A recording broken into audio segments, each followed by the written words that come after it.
the reason why I'm not going to sit here and speak about the wider context surrounding the Oliver stuff or whatever, the Asian Cup stuff or whatever, because I don't care, right? I truly don't care because it's politicking around an 18-year-old, which is a completely different issue regarding him.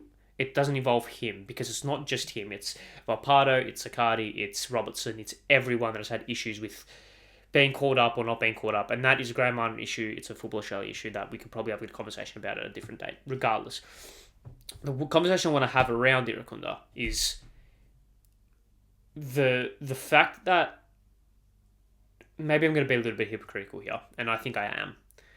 The fact that he's as talented as what he is, right? Which is just freak. Like, if anyone is doubting his pure footballing ability after the goal he scored on the weekend, like, he has scored some bangers. Like, he has scored some stupidly good goals. Free kicks, outside the box, whatever.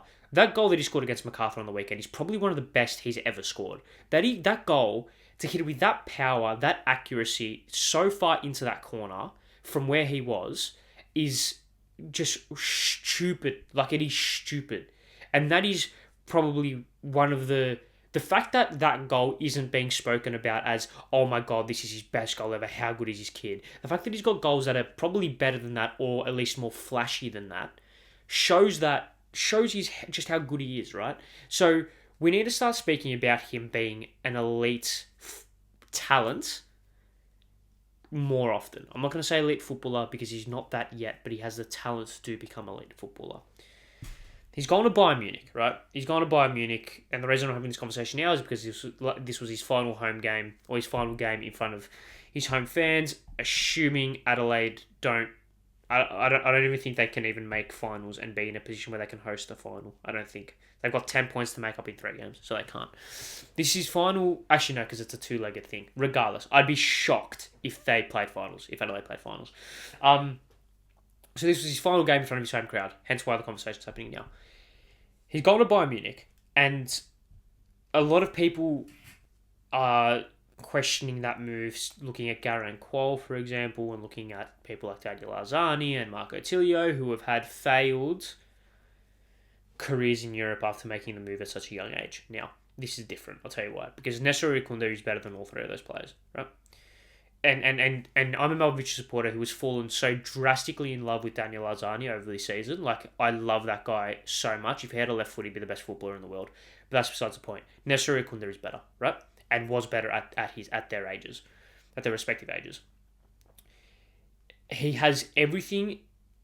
He has everything there to be a good footballer. All he needs is structure, and all he needs is good coaching, good system, good guidance, and that is something that this country cannot provide.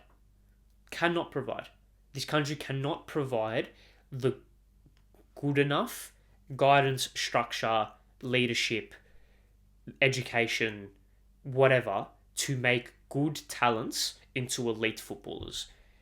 Bayern Munich are one of, if not the best club institutions at doing that, right? And even if they're not, they're pretty good at it. Pretty good at it, right?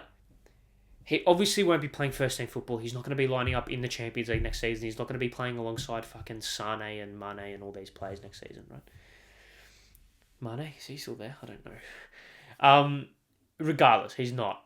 He's in Saudi. Is he? Fuck, I don't know. I'm getting sidetracked. Regardless, he's not going to be doing that. He will be there as a project player. Will probably be sent on loan. Probably playing in the third Bundesliga where their reserves team are. But it's the fact that he goes to Bayern Munich and can learn and can educate and can be this and can develop into a footballer. And the thing is, people are all of a sudden going, if this move fails, he's a bust.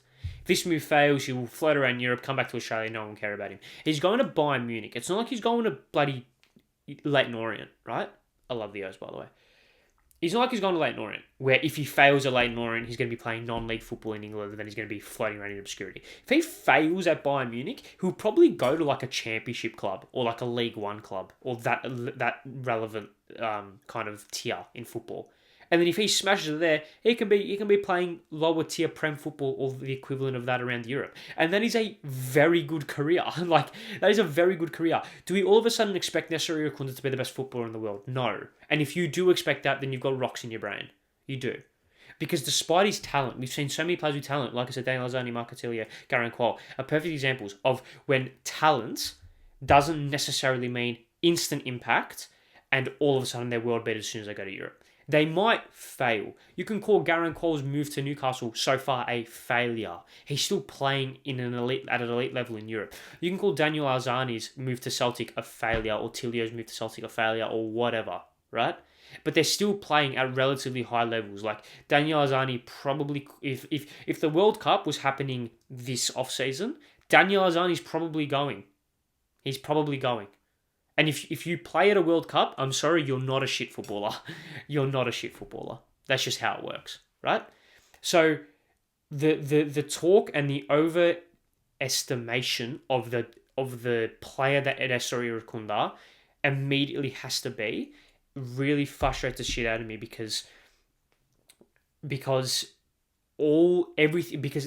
of that, all the talk around him immediately amplifies. When he doesn't get picked for the Olyroos, it amplifies. When he doesn't get picked for World Cups or Asian Cups, it amplifies. When he doesn't get picked for an Adelaide United game, it amplifies. When he doesn't score a penalty, it amplifies. Even when he does get picked, when he does score bangers, it amplifies. We need to realise what we're dealing with here, and I think Football Australia has a lot to answer for in this, because he's their commodity, right? And I don't mean that in a kind of objectifying way, right? I mean that in a way of Nestory Irankunda can make Football Australia and can make Australian football a stupid amount of money, right? A stupid amount of money. From everything, from getting people to play because they love him, from t-shirt sales to merchant, like everything. So why aren't Football Australia doing everything in their power to protect him, to make sure he's got all the support he needs, everything, like the PR around him is excellent, like putting so much time and money and investment into him? And if they are, then fuck, we've got some inept people running football in this country, which we probably already do, but I think it amplifies this more. And from what it seems, it's clear to see, in my opinion, that they're not doing that, which is the frustrating thing. He has 3 games left in Australia, barring, obviously, assuming Adelaide don't make finals, which I don't think they will. He's got 3 games left. I think one's versus Western United. I think it's Western United, Central Coast, and someone else, I think. Western United, Central Coast, and Brisbane. So if you live anywhere near any of those 3 places, go down and watch him, because it's going to be the last time you see him play club football in this country. I can guarantee. And he's one of the best talents that we've ever produced. In terms of talent, I'm not talking players. I mean pure talent. He is. And just look at his goal. Just look at his goal record, or like look at the great goals that he scored. And if you can't sit here and tell me that boy is not talented, then I don't know what to tell you. You're a lost cause. I think to summarize, Nestory Irankunda has been failed by Football Australia, has been failed by a lot of people that are very powerful in Australian football, and he, like I said, he's one of the best talents this country's ever produced, and he deserves and has deserved a lot better than the treatment that he's got from everyone, from his coaches, from the kind of governance of the game, people at Adelaide United, people at Football Australia, people that are in charge of him.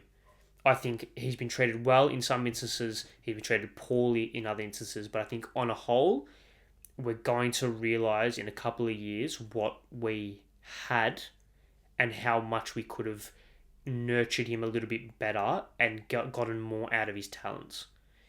And regardless of the fact of it being an Olyroos issue, an under-23 Asian Cup issue, a Graham Arnold issue when it comes to him not being capped, I think that is purely a microcosm of the bigger issue, and that is Australian Football Australia is governed by people who do not understand how to handle situations that can drastically benefit football in this country, because Nestory Irankunda can make Football Australia and then subsequently Australian football a stupid amount of money, and we've mishandled him in the 2 years that he's been very prominent in this country.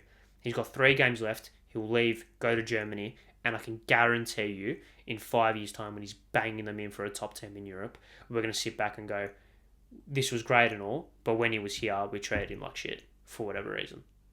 And it's a shame, because like I said, purely talent-wise, arguably the best we've ever produced. And he's only 18, and he's only going to get better. So that's just, I think, 2 cents on that. I don't know. I can't be bothered.